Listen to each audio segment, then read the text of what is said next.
Hey, I'm here with my amazing MascotYouAi co-founder, and I'm super excited to get to ask you a few questions and get to know you a little bit better. Can you introduce yourself, please? Yeah, so I'm Michel, co-founder of MascotYouAi. So I'm great. I'm happy to be here. So let's get started. Can you help me to understand, where did you grow up and where do you live now? So I grew up in Florida, originally from Miami, but my home is Immokalee, Florida. Immokalee actually means my home in Native American. So that's like my home. I live in the Fort Myers area. And now I've been in Philly for a while now. So Philly is like the second home. Nice.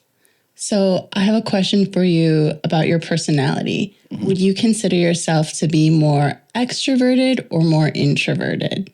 I'm actually like on the cusp of both. I will say I prefer introversion, like by choice, but I'm in the moment when the lights are on, I'm an extrovert all day, every day.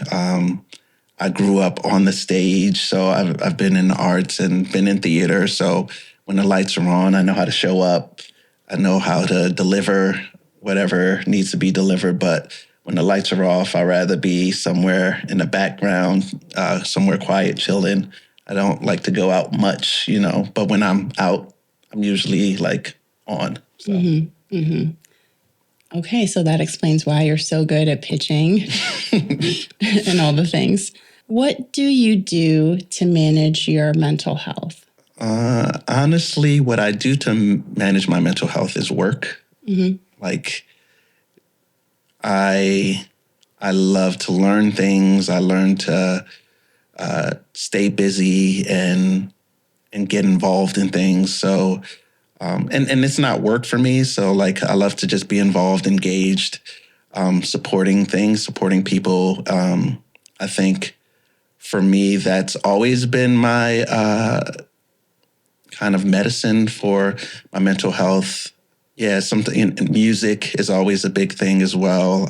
Walking, running if I can. I don't run as much as I would like to, but those types of things, physical activity. But I tend to right now at this phase of my life, like working on projects, doing things, working on my companies and things like that. That's my medicine.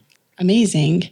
And I heard you talking about walking and running. Can you share if you had a playlist for when you are walking or running? What would be on that playlist? Playlist. Yeah. So I think my playlist nowadays is very experimental now. I'm finding new artists, listening to new people, like doing the discovery on Apple Music, Spotify, or stuff that I'm finding like through social media. So it's really different. It's new sounds that I'm listening to. But I think like my go-to is more of like a R&B, and I want to call this new like kind of folk R&B type of music now. I think that's kind of like where I'm at right now. So how do you recognize when you're not in a good place mentally? Are there any telltale signs? This is going to sound weird, but I don't usually have those moments. I've had a lot of practice getting to the place where I am now, where there is not much that really kind of like gets me down.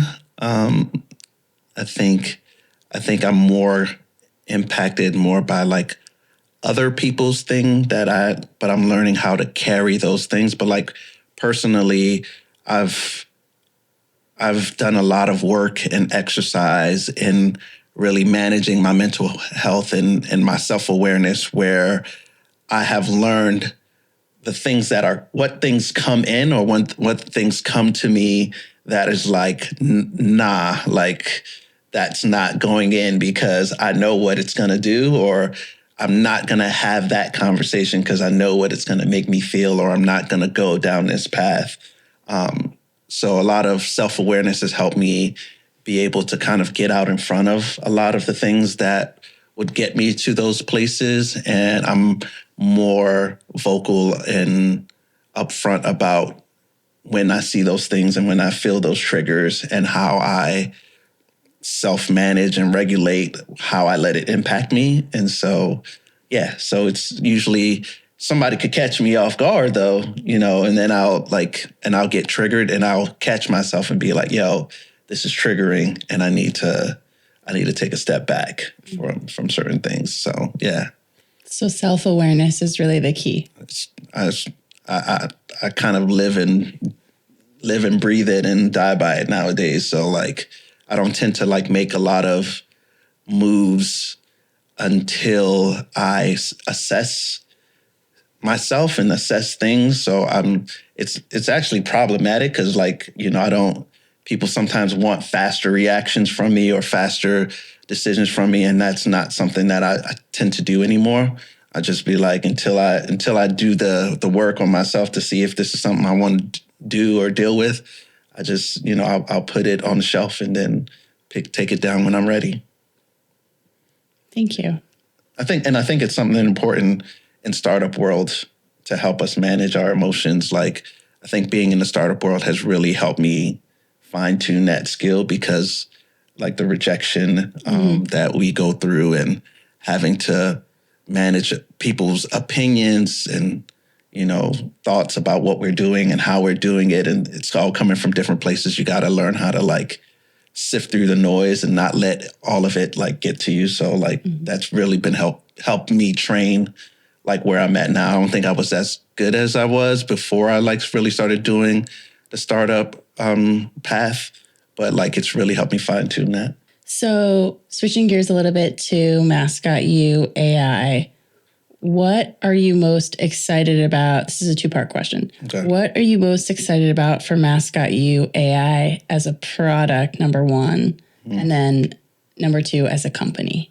As a product, I'm really looking forward to getting the product into people's hands. We've been really working hard on fine-tuning the product and making sure the first iteration is at a stable place. And because what we're doing is so powerful and it's taking a lot of information and data to kind of deliver this great experience, and being ready for that is really like something I'm really looking forward to getting into people's hands and launching our first pilot and all of the conversations that we're having and letting people test it and try it out. So I think that as a product, as a company, being able to bring on our team full time is like the thing that I'm really looking forward to. I think we have a great team, passionate people, and who are really excited about getting to it full time. And I think finding that investor that gets us to that point and where we can bring our people and be working on it all day, which will help us accelerate what we're building and how we're bringing it to market faster. That's what I'm looking forward to. Same here. So if you had to pick a song to represent MascotYouAi, what song would you pick? So my song would be DMX, X Gon' Give It To You. How does that go? So it's like, it's like X gon' give it to you, gon' give it to you. You either get it on your own or X gon' deliver it to you.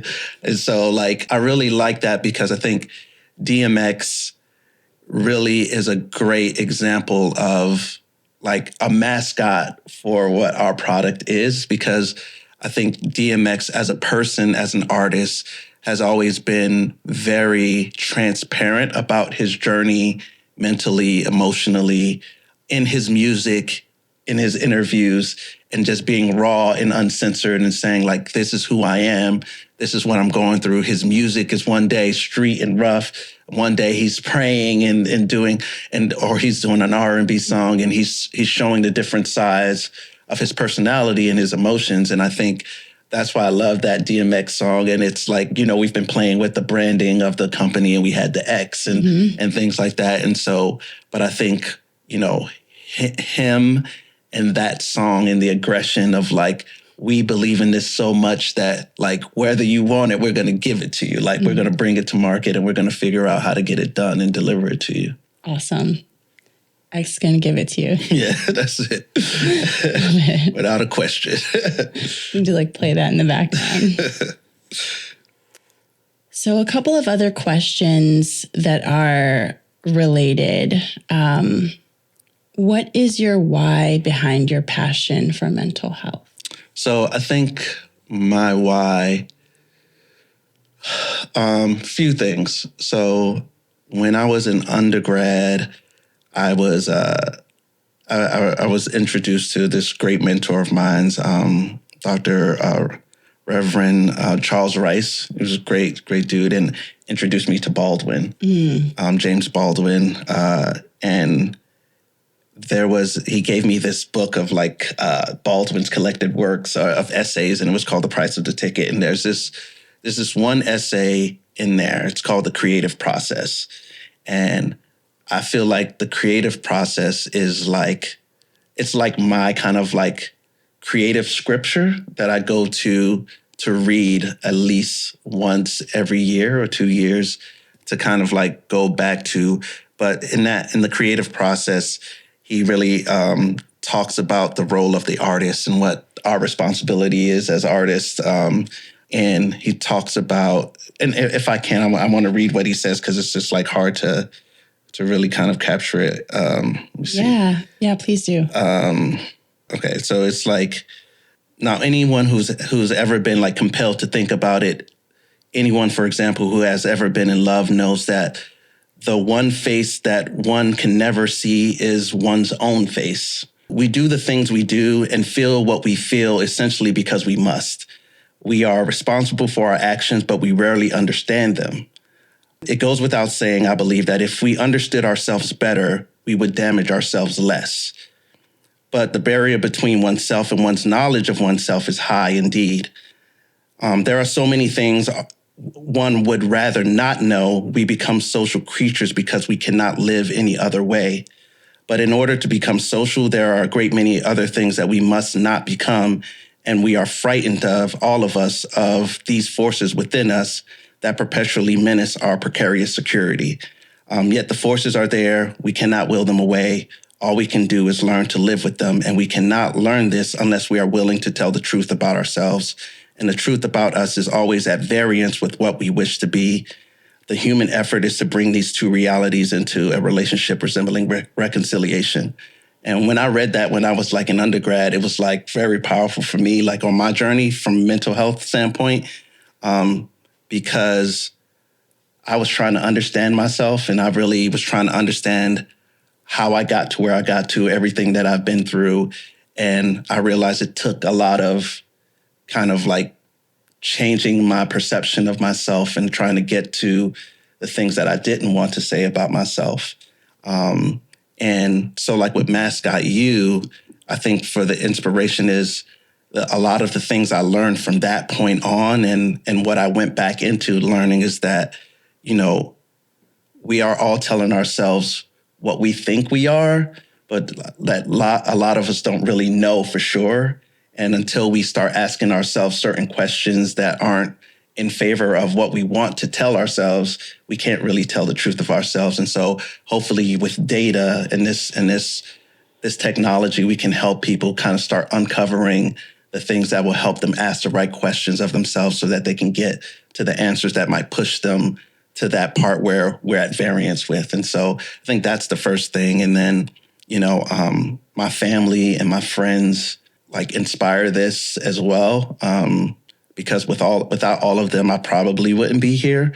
And, you know, I've been blessed to really have a great, like, amazing support system. My friends, like, I all look up to them, and like, I want to be like all of them. And so like, they help me stay conscious and self-aware of myself, and, you know, and we give that to each other. So I think those are like kind of the biggest inspiration.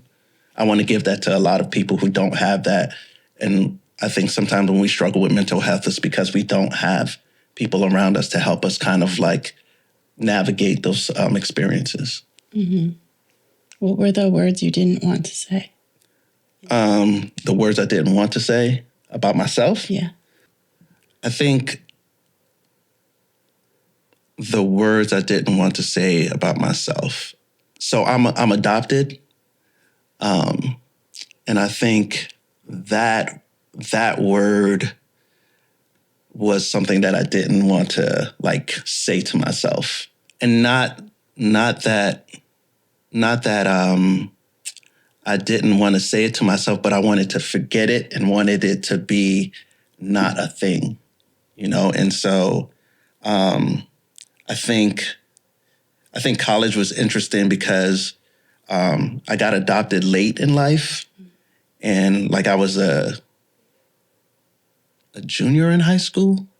I was a junior in high school, and like I've basically lived two lives, and you want the life that you're in to be the real life that you have, right? And then, but the word always brings back that there was another life before that, right? That you haven't really reconciled and you don't really understand.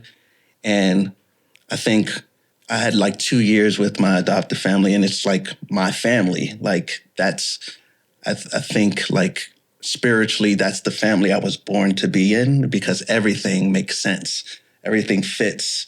Everything works the way that I think most people think it should work, right? But I had to go through a journey to get there. But sometimes, the reality of the journey that you had to go through, you want to forget and you want to accept the reality for what it is. And I think that's one of the things that I didn't want to reconcile. Why did it go the way that it went? And I'm very grateful for the journey that I went through, but I think that was the word I didn't want to like. Yeah, I know that was the word. It was a powerful word back then. Mm-hmm. It's not as powerful now for me. Maybe it is. I haven't said it in a long time. So, but so I think it's a word that moves me, and it moves like just my whole journey and experience in the world, because it's a lot about choice, right? And so yeah. Thank you for sharing that. Yeah. Can you share more about your journey that you alluded to? Let's see. How do I want to talk about this? So I think. Hold on, I'm trying to find my bearings of how I want to. So football is like was more than a sport for me when I was in school, right? Football is where I found family. Immokalee, I said, is my home, right? That's, and I say it's my home because it's actually like the place that saved me. Mm-hmm. When I was abandoned at the age of 12. 12, at the age of 12, and started suffering from depression and suicide at that age. And it was like, and it was a very interesting time for me, because it was, well, no, I'm sorry. It was like 12 to like 12 was the like first time I was abandoned. And then I started living with my biological father, which I knew him, but I wasn't in the picture. And being abandoned by my mother was very traumatic for me. 2 reasons: because she was struggling with her mental health. And this is at a time when I don't think there was a word for what was going on. I didn't know what was going on or how it was going on, but I was 12 when I realized that my mom was trying to commit suicide, and I found her. And that was like kind of like the beginning of like this turbulent readjustment of like my self-worth and my kind of value as a human being. And I think people a lot of us who go through these mental health challenges, especially when you're talking about depression and suicide, it's always a struggle of like, who are we and what are we worth, right? And for me, my value as a human being, and I think for any boy who has a mother, is always going to be in your parent and in your mother, right? If you're a boy, your father's cool, like he's your hero and stuff like that. But like your mom is like where your heart stands for. So like a lot of things was happening for her that I didn't reconcile until I was in college, where I started to really understand what she was going through. But at that time, I didn't understand. And I was a good kid. Like I was a pretty good dude back then. Like, you know, like I had good grades. I was in the gifted class. I was an artist. I had artwork going all over the country. Like my art was selling. I was making money for the family, all of those things. And I think when that started happening, it was like I felt betrayed, or I felt like I had done something wrong. Right. And so when she left, it kind of like threw me like as if I failed. And as a kid, to think that was not probably very healthy, but that's what I felt. That's what I felt, and that's where I was at. And so, you know, I was being moved around a lot because of like my mom's situation. And then, you know, I found Immokalee. That's when we first moved to Immokalee, and it was like great. Like I found a community that was like amazing. I had a great sports, kind of time there. Like played with some great athletes like Edrin James, Deidre Smith, Jeffrey James, like a bunch of people, like, like in the area where there's like football was like king. And I was able as a freshman to play varsity football with some like legends, right? Like it was like amazing. And then right after that season, like my whole world just like was pulled up from under me, right? And then I was in a new place and I just started struggling. I didn't have a support system. I didn't have friends. I tried to get into football, but it was different. Like, I still was able to make the varsity team where I was at, but it wasn't the same, right?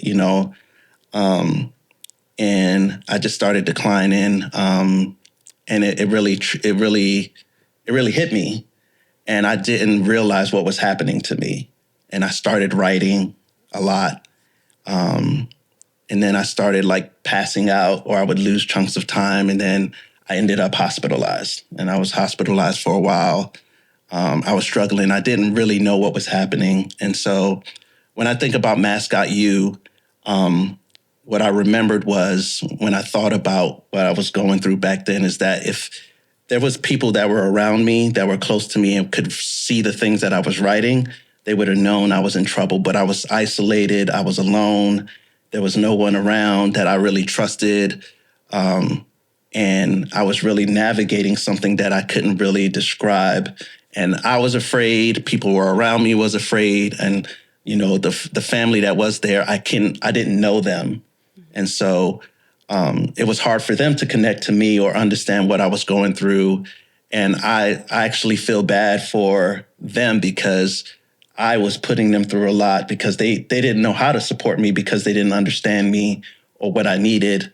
And what ended up happening actually is like my mother showed back up and she asked me like, what do I need? I said, I need to go back home. And that was to Immokalee. And she took me back home, settled me into a place. And then that was the last time I saw her. And then I never saw her again. And then I lived alone for a year until my coach adopted me and took me in. And, the rest is I'm here now. So, but I remember just thinking like, when we came up with this and then we were talking about this, is that, I needed someone to be watching over me, and there was no one there, and I got lost, and there was nobody to find me or save me. My friends were gone. There was no family that I could really trust. If I had like an assistant or AI or something that was watching over my mental health to help me like know that these things were changing in me, I I probably could have made it out a little better in the end, but that's in hindsight, and so I want to give other people who might be struggling or might end up struggling, like the support and assistance that they might need. Yeah. So sorry to bring the mood down. No, you're not bringing the mood down. I was just reflecting on everything you shared, and Harry, thank you so much for everything you shared and for your vulnerability and sharing it all. Yeah, it's cool. Is there anything, like, you now, present day, if there were anything that you could say to your younger self during that period of time, during that experience, what would you say if there is something you could say? I don't think I would say anything.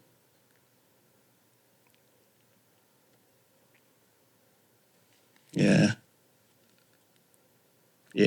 I don't think I would say anything.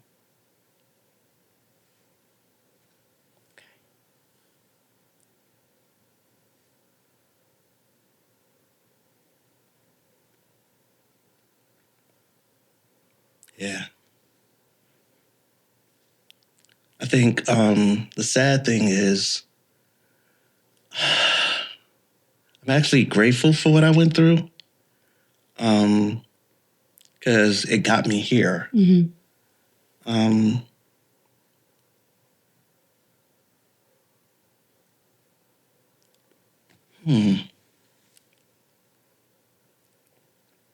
So sorry for the tears. So Don't be sorry. The little boy that you're talking about is showing up right now. So we have we have an understanding now that I'm gonna let him come through when he wants to come through. But I don't think I would say anything. I think the reality of like going through things that are difficult like that is that we all have to go through it, and it's a part of the story and the journey. I think anybody that like struggles with depression or suicide or things like that, I think the reality is that you are peeling back a layer that not many people get to peel back, because you're asking yourself question that not a lot of people can ask themselves, right? And the difficult part about it is that you don't know what you don't know. And I think like the push shirt, right, is that when you are questioning your worth and you're in a dark place and you're at the bottom of the well, is that every day you just have to tread water, right? You gotta just keep on kicking and keep on swimming. And it's like, I'm all about like living in the moment.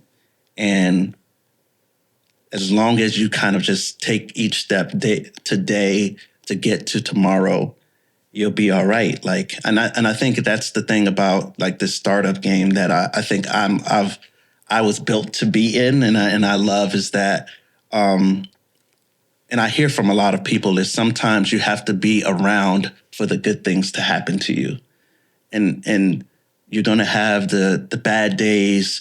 You can't fight them. It's gonna happen, but you don't know what tomorrow is gonna be, and you just have to stick around for tomorrow. Because it might not be this tomorrow, it might be another tomorrow, it might be a tomorrow that's 2 or 3 days later, but the good thing comes eventually. And it's more about being willing to let it come to you versus expecting it to happen right now. I think, I think I like, for me, like, man, I look at my story, and now as an adult, I always feel bad that I felt that way. And I think there were parts of me that at the end of the day really felt like the world would be a better place without me. And I think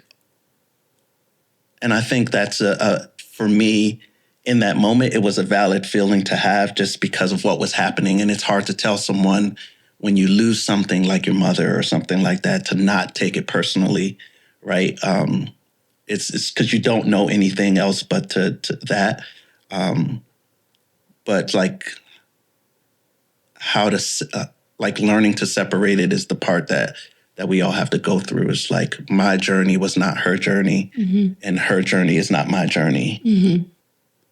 Yeah, I'm having conversations with my younger self more today than I have ever before. I recently did hypnotherapy, and it was very, very helpful for me to kind of like get to this place and realize that, you know, I had this part of me that was like still kind of like in this place, and like when the tears come, that's like sometimes I'm like going back and forth between my feelings, and I was like listening to the different parts of myself.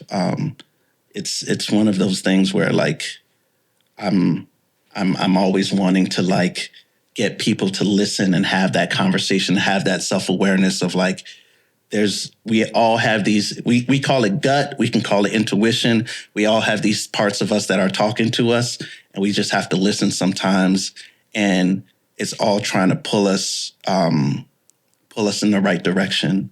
When I was having an episode with my therapist, or a session with my therapist, I remember I was playing back this one, because I would have memory losses when I would like have these kind of episodes. And I remember one night, I was like, it was like the kind of like the tipping point.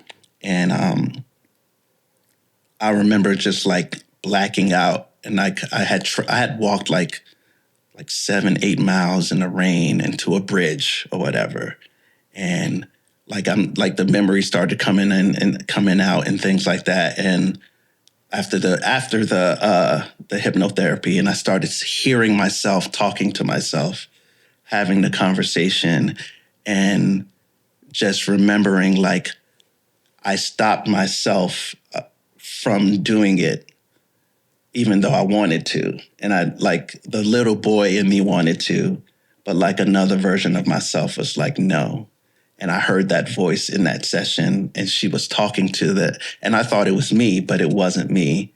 And I felt myself going in between the different emotions, and like I could hear the conversations. And thankfully, someone found me on the side of the bridge and took me home.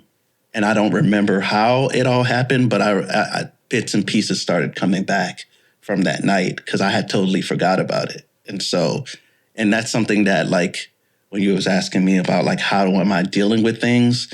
Like my work is like how I've been kind of like processing this stuff. And it's like, oh, you had to go through that so you could do this and build this. If me meeting the people that I've met, the family that I have now, the support that I have now, if it meant telling my younger self anything different, I wouldn't say anything different. Just let it play out and see what happens. Thank you for everything you shared. So how did you suffered from so much during this period of time in your youth? And, you know, like looking at you today, I see someone who is, you know, super confident and doing really well, like making such an impact in the world. Is there like something that happened like on that journey to help you, like, I don't know if I want to say achieve the things that you've achieved. I don't know if that's the right word. No, I get you. It's my family. I think my family. Mm-hmm. Yeah, my family. Like some people have like, you know, you have your mom and your dad, and you're like I use the words interchangeably. I have like a mother, and then I have a mom. I have a father, and then I have a dad, right? Like my mom and dad like chose me, right? Like nobody, like the people that were supposed to be with me chose to leave me. And then somebody chose to have me, right? Mm-hmm. Like, and I think that was the turning point for me. I think I define my whole, like, how I am with people, everybody, by that measure, like your choices, right? Like, they had no reason to take me in. They had no reason to. I actually probably could have made it through high school and no one ever know that I was living alone. I honestly could have made it through like high school, probably because I was still doing good in school. Like, you wouldn't have known on the face value of it that I was living like alone. Like, I could hide it very well. Mm-hmm. But like, when my coach found out, like, I didn't ask, it was all like serendipity or whatever. And they was like, I'm going to take you in and we're going to do the work to get you to make it legal and all of that stuff. That was a thing. And so, for me, having the confidence when somebody like that chooses you and sees something in you and wants to support that, wants to nourish that, like, I don't get to college, I don't become the athlete that I would become. Like, my dad was my coach. Mm-hmm. My dad was like, my mom was like my best friend. Like, that's what it is. Like, I'm a grown man. And when I go home, I still tell my parents when I'm leaving home and when I'm coming back. Like, that's how much I adore them and I appreciate them. And I had other siblings that didn't have that got left, and we were in different situations. So that to me is like where my confidence comes from. Is like, I know I can do whatever because like my people's behind me. I'm good. Like, I don't have to worry about anything, right? Like, and I think if more people have that, they'll be all right. Thank you, Harry. Yeah. So I think I'll ask you some questions that are maybe a little bit lighter. Yeah. And, okay, we can do a little rapid fire. Yeah. What is your go-to in your feelings song? My go-to in your feelings songs. Boom, boom, boom, boom, boom, boom, boom. I don't know if I have a go-to in your feelings song. Yeah, I think like there's this artist called Eric Roberson. He has this song, I forget what it's called, but it's like Couldn't Hear Me Over the Music. I think that's my go-to. Like, my feelings song right there. We'll have to find that and play it. Yeah. Okay, and then what song, this will be a multiple part one. What song sums up your middle school experience, high school experience, and college experience? Okay. Or we could just do. So I don't have a middle school. So high school is definitely, I know this might not be appropriate in this day and age, but Puff and Mace's Been Around the World. Okay. It's like my high school jam. College, it's going to probably be Juvenile, Back That Ass Up. Oh, yeah. That's my track. Such a good one. That's my track, yes. Those are both good ones. Yeah. Those are both good ones. Oh, I love that. Thank you so much. No. Thank you for everything you shared. I'm really grateful for this opportunity, and I really appreciate everything you shared. Thank you for asking. I know we never talked about it, so. We need to have like Juvenile dun, dun, dun, dun, dun, right? To like